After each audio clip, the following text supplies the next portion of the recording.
आसन्तु पढ़िबा शिवाष्टकम। प्रभुं प्राणनाथं विभु विश्वनाथं जगन्नाथनाथं सदानंद भाजं भव्य भव्य भूतेश्वरं भूतनाथं शिवं शंकरं शभुमीशानमिडे गले रुंडमाल तनय सर्पजालं महाकालकालं गणेशदीपालं जटाजुटे भंगतरं गैर्विशालं शिवशंकरं शंभुमीशानमिडे मुदा माकरं मंडनं मंडयतं महामंडलं भस्मभूषाधरं तम् अनादिह पारं महामोहधारं शिवं शंकरं शंभुमीशानमिडे वटाधनिवासं महाटाटहासं महापापनाशं सदा सुप्रकाशं गिरीशं गणेशं सुरेशं महेशं शिवं शंकरं शंभुमीशानमिडे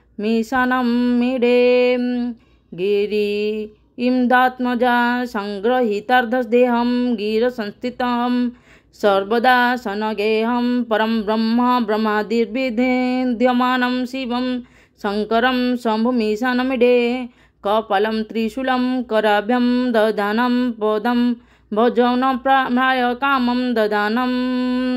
बलिवर्धयानं सूर्याणां प्रधानं शिवं शंकरं शंभुमीशानमिडे शरचन्द्रगातं गुणानदं पात्रं त्रिनेत्रं पवित्रं धनसस्यमित्रम् अर्पणाकलेत्रचरित्रं विचित्रं शिवं शंकरं शंभुमीशानमिडे हरं सर्पहारं चिताभुजविहारं भवं वेदसारं सदा निर्विकारं श्मशाने वन्दते मनजं दहन्तं शिवं शंकरं शंभुमीशानमिडे स्तवोय प्रभाते नरशूल्यपाणे पठस्ते तत्र रतं त्रिप्राप्यं रत्नं सुपुत्रं सुनाद्यं सौमित्रकलोत्रं विचित्रौ स्मराध्यात्मख्यं प्रायति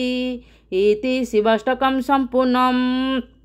शिवाष्टकम पाठ करिया द्वारा आमर सब मनोवांछा पूर्ण होगा सहित आमको मुक्ति मिलता है।